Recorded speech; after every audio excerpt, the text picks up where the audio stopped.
Hello दोस्तों, नमस्कार। मैं अनुराग त्रिपाठी, आपका अपने यूट्यूब चैनल स्पीड स्टडी में स्वागत है। दोस्तों, आज हम मनोविज्ञान का भाग 9 शुरू करेंगे, जिसके अंतर्गत हम आपको संवेग के बारे में बताएंगे। दोस्तों, आज हम इस टॉपिक में जानेंगे संवेग क्या होता है, संवेग की मनोवैज्ञानिकों के अनुसार दी गई परिभाषाएं कौन कौन सी हैं, संवेग की विशेषता क्या होती है, संवेग के प्रकार क्या होते हैं। तो सबसे पहले हम जानेंगे कि संवेग क्या है। तो दोस्तों देखिए, संवेग शब्द को अगर देखा जाए, संवेग शब्द को अगर हम देखें तो संवेग शब्द से इसका अर्थ जो निकल करके आता है, यानी संवेग शब्द का शाब्दिक जो अर्थ होता है वो होता है वेग से युक्त। क्या होता है? वेग से युक्त। अर्थात जब कोई व्यक्ति वेगवान होकर कार्य करता है तो उसे हम क्या कहते हैं? संवेग कहते हैं। दोस्तों, संवेग को इंग्लिश में इमोशन कहते हैं, इमोशन। और जो इमोशन जो होता है ई और मोशन से मिलकर के बना है, जिसमें ई का अर्थ होता है अंदर से और मोशन का अर्थ होता है गति। ई का अर्थ होता है अंदर से और मोशन का जो अर्थ होता है वो गति। अतः जो अंग्रेजी शब्द इमोशन है, अंग्रेजी शब्द इमोशन, उसका जो शाब्दिक अर्थ है अपने आंतरिक भावों को बाहर की ओर गति देने से है। आंतरिक भावों को बाहर की ओर गति देने से है। तो इसी को हम क्या कहते हैं? जो है संवेग कहते हैं, जो इमोशन कहते हैं। अब हम जो है ये जो इमोशन होता है ये लैटिन भाषा के इमोवीर शब्द से बना है, इमोवीर शब्द से बना है। और इसका जो अर्थ होता है, इमोवीर शब्द का जो अर्थ होता है, ये जो होता है उत्तेजना से लगाया जाता है, उत्तेजना से। मनोवैज्ञानिकों ने अपनी परिभाषा में जो है बताया है कि जो है संवेग को उत्तेजित दशा के रूप में प्रदर्शित किया है। यदि मनोवैज्ञानिक जो है संवेग को जो है उत्तेजित दशा जो है मानते हैं, व्यक्ति की उत्तेजित जो है दशा को मानते हैं। दोस्तों, संवेग की स्थिति में जो व्यक्ति का जो व्यवहार होता है, संवेग की स्थिति में जो व्यक्ति का व्यवहार होता है, या पहुंच की ओर होता है, अप्रोच की ओर होता है, या वापस की ओर होता है। अर्थात व्यक्ति जो है अपनी संवेगात्मक स्थिति को यथाशीघ्र समाप्त करना चाहता है, बहुत जल्द उसको क्या करना चाहता है? समाप्त करना चाहता है। दोस्तों, जब भी कोई व्यक्ति किसी कार्य को आवेश से युक्त होकर के करता है, उसके अंदर जो है भड़कने की भावना होती है, तो उसी को जो है हम जो है मनोविज्ञान में संवेग कहते हैं। लेकिन ये आवश्यक नहीं है कि उसके जो है व्यक्ति के हर व्यवहार में आवेश और भड़क हो, यानी वह जो है उसके व्यवहार में मित्रता का अभाव भी परिलक्षित हो सकता है, प्रेम का व्यवहार भी परिलक्षित होता है, वात्सल्यता का गुण भी देखने को मिल सकता है। तो इसको ही यानी इसको भी हम संवेग ही कहते हैं, यानी यह संवेग के रूप में ही प्रकट होता है। यानी जो हमारा प्रेम है और जो हमारा वात्सल्यता है, मित्रता है, ये भी एक तरीके से क्या है? हमारा जो है संवेग का गुण है, समझिए।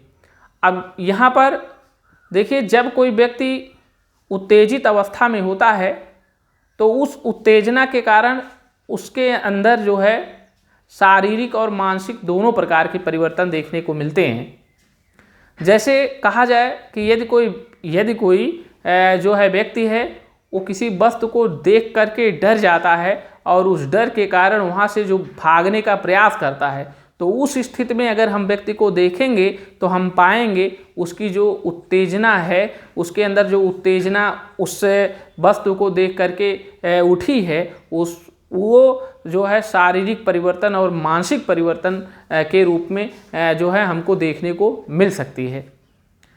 दोस्तों, संवेग के समय जो है बुद्धि का स्वरूप भी बदल जाता है, यानी बुद्धि सामान्य रूप से जिस तरीके से कार्य करता है उसमें भी परिवर्तन देखने को मिलता है।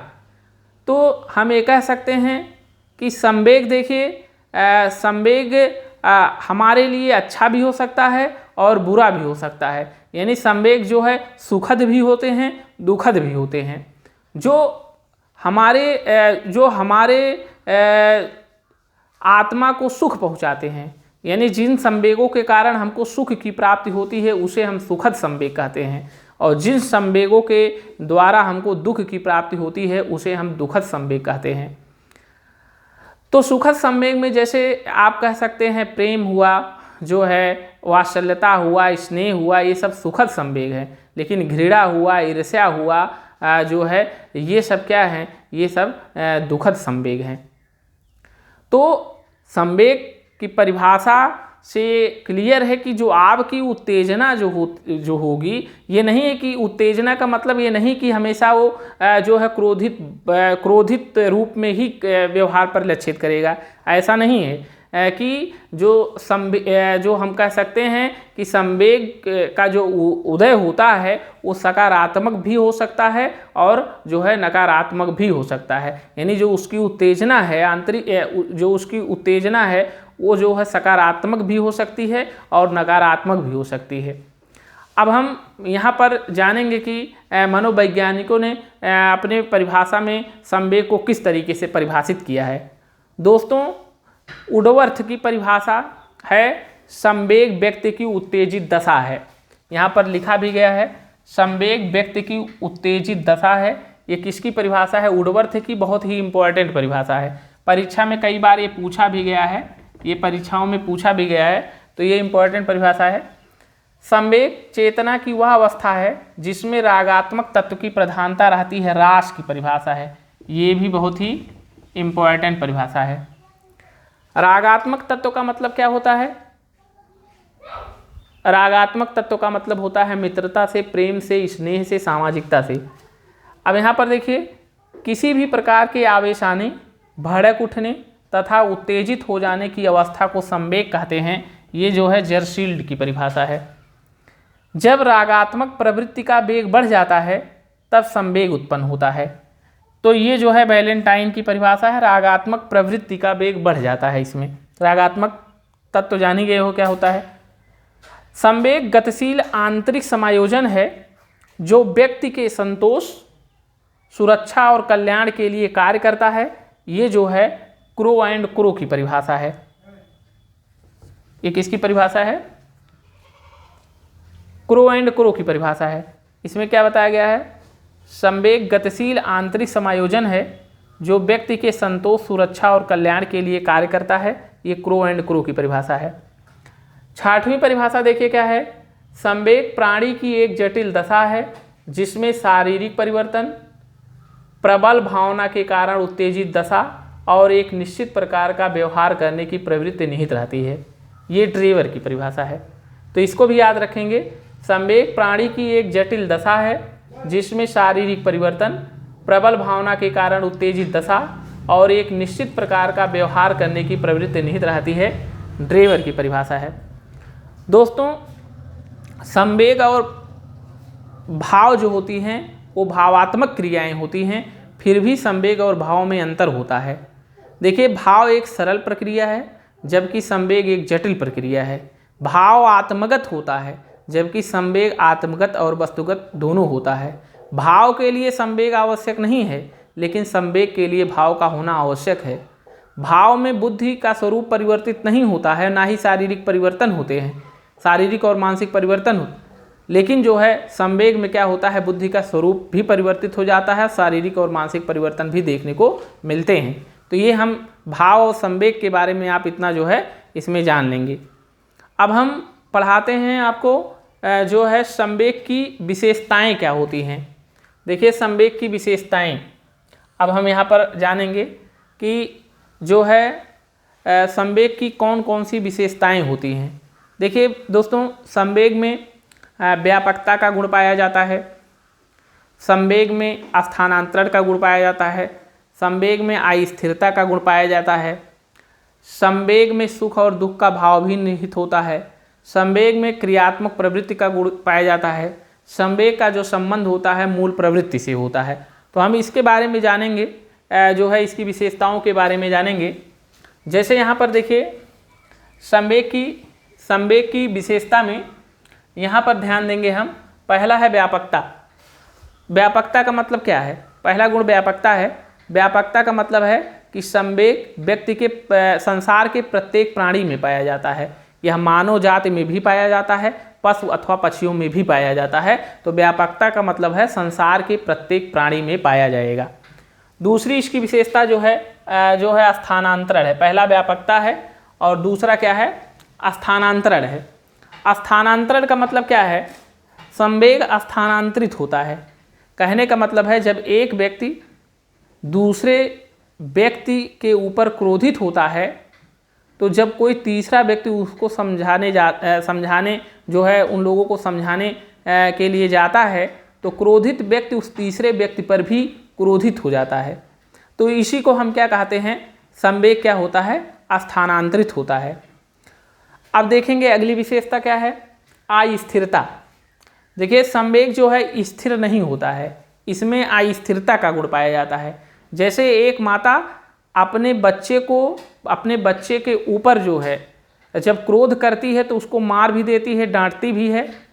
जब क्रोधित होती है तो उसको मारती भी है, डांटती भी है।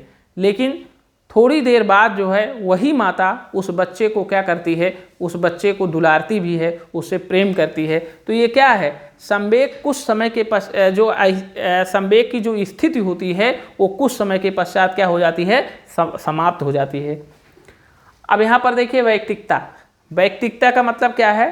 प्रत्येक व्यक्ति में संवेग की जो दर होती है वो भिन्न भिन्न होती है, मात्रा जो होती है भिन्न भिन्न होता है। यानी प्रत्येक व्यक्ति का किसी एक जो है वस्तु के प्रति जो संवेग की स्थिति होगी वो क्या हो सकती है? वो भिन्न भिन्न हो सकती है। कहने का मतलब है कि अगर कोई भिखारी आपके दरवाजे पर आया है तो एक व्यक्ति उस भिखारी को जो है दान दे सकता है, दान देता है, लेकिन दूसरा व्यक्ति उसी को जो है अपने घर से जो है भगा देता है या ढोंगी कहकर भगा देता है। तो ये क्या है? वैयक्तिकता की स्थिति है। तो इसमें क्या है? अब देखिए अगला है शारीरिक परिवर्तन। तो शारीरिक परिवर्तन, तो दोस्तों संवेग में जो है शारीरिक परिवर्तन का गुण पाया जाता है।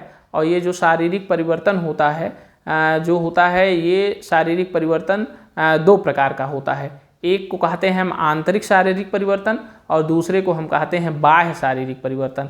आंतरिक शारीरिक परिवर्तन में क्या आएगा? आंतरिक शारीरिक परिवर्तन के अंदर श्वास का जल्दी जल्दी लेना, हृदय की धड़कन का बढ़ जाना और पाचन संबंधी समस्याएं आएंगी। और बाह्य शारीरिक परिवर्तन के अंतर्गत आप कह सकते हैं अंगों का जो है संचालन है, मुख मुद्राएं हैं, ये सब क्या आएंगे? बाह्य संचालन के अंतर्गत जो है बाह्य परिवर्तन के अंतर्गत आएंगे, बाह्य शारीरिक परिवर्तन के अंतर्गत आएंगे। अगला है क्रियात्मक प्रवृत्ति। दोस्तों संवेग का संबंध क्रियात्मक प्रवृत्ति से होता है। देखिए जैसे कह सकते हैं भय से जो है कोई भी वस्तु हो, अगर कोई व्यक्ति उससे डरता है तो उससे वहाँ से पलायन करने की कोशिश करता है। तो क्या है? पलायन, भाग जाना। तो ये भागना क्या है? क्रिया है। तो यहाँ पर इसका क्या है? क्रियात्मक प्रवृत्ति से ही संबंध इसका रहेगा। मूल प्रवृत्तियों से संबंध, देखिए मूल प्रवृत्तियों से संबंध आपको हम जो है बताए थे कि जब मैकडोगल ने मूल प्रवृत्तियों की संख्या 14 बताई थी और वहाँ पर बताया था कि प्रत्येक मूल प्रवृत्ति का संबंध एक संवेग से होता है। तो यहाँ भी वही चीज़ है, प्रत्येक संवेग का संबंध जो होता है एक जो है मूल प्रवृत्ति से होता है। जैसे आप समझ सकते हैं भय संवेग है तो भय का संबंध किससे हो जाएगा? पलायन से हो जाएगा। तो ये क्रियात्मक प्रवृत्ति से इसका जो है मूल प्रवृत्ति से इसका क्या है? संबंध रहेगा। तो संवेग में देखिए इतनी जो है विशेषताएं, मुख्य विशेषता हम आपको बताए हैं। व्यापकता होता है, स्थानांतरण होता है, अस्थिरता होता है, वैयक्तिकता होती है और जो है शारीरिक परिवर्तन और क्रियात्मक प्रवृत्ति, मूल प्रवृत्तियों से संबंध। तो ये सब क्या है? संवेग की विशेषताएं। दोस्तों अब हम संवेग का प्रकार पढ़ेंगे क्या होता है। देखिए संवेग के प्रकार में आप जानेंगे सबसे पहले। देखिए कुछ संवेग ऐसे होते हैं जो जन्मजात रूप में मिलते हैं, उसको हम नैसर्गिक संवेग कहते हैं। जैसे भय हुआ, क्रोध हुआ, आश्चर्य हुआ, जो है ये सब क्या हैं, ये सब नैसर्गिक संवेग हैं, भय क्रोध आश्चर्य। अब यहाँ पर देखिए कुछ संवेग ऐसे होते हैं जो है व्यक्ति को वातावरण और समाज की अंतर्क्रिया के कारण मिलते हैं। जैसे घृणा हुआ, प्रेम हुआ, ईर्ष्या हुआ, ये सब क्या हैं, ये सब विकसित संवेग हैं।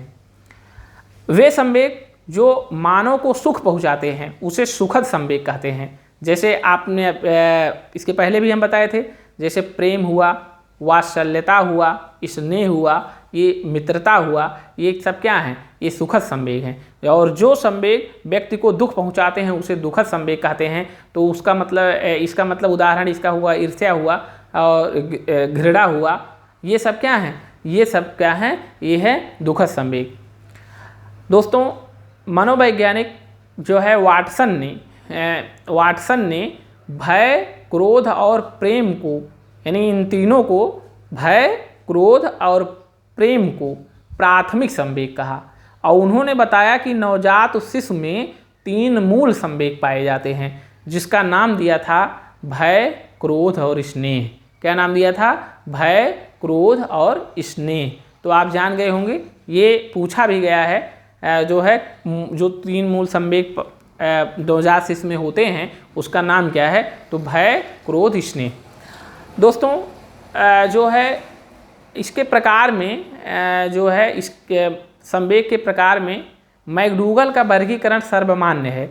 और मैकडूगल ने संवेग की संख्या 14 बताई है और कहा है प्रत्येक संवेग से एक एक मूल प्रवृत्ति संबंधित होता है, अर्थात संवेग की संख्या भी 14 है और मूल प्रवृत्तियों की संख्या भी क्या है, 14 ही है। अब यहाँ से आप इसको नोट भी कर सकते हैं, मैकडूगल का वर्गीकरण।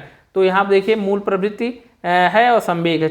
तो पलायन के साथ भय संवेग रहेगा, ईर्ष्या के साथ क्रोध रहेगा, विकर्षण के साथ घृणा रहेगा, संतान कामना के साथ वात्सल्य रहेगा, प्रार्थना के साथ करुणा रहेगा, प्रार्थना या शरणागति, काम प्रवृत्ति के साथ कामुकता रहेगा, उत्सुकता या जिज्ञासा के साथ आश्चर्य रहेगा, वितीतता के साथ आत्महीनता रहेगा, आत्मगौरव के साथ आत्माभिमान रहेगा, सामूहिकता के साथ एकाकीपन रहेगा, भोजन तलाश के साथ भूख रहेगा, संग्रहण के साथ अधिकार रहेगा, रचना धर्मिता के साथ कृतिभाव रहेगा, हास्य या हंसना के साथ आमोद रहेगा। तो हम जो है आज जो हमारा टॉपिक है, हमने संवेग के बारे में जो है पढ़ा है और उम्मीद करते हैं कि आपको ये वीडियो जो है पसंद आया होगा। और इस वीडियो को यदि आप पूरा देखते हैं तो संवेग से संबंधित जो है प्रश्न के उत्तर आप दे ले जाएंगे। कोई भी प्रश्न आप जो है इसमें से गलत नहीं करेंगे। तो उम्मीद करते हैं ये वीडियो आपको जो है अच्छा लगा होगा। अच्छा लगा हो तो शेयर, लाइक, सब्सक्राइब जरूर करें। धन्यवाद।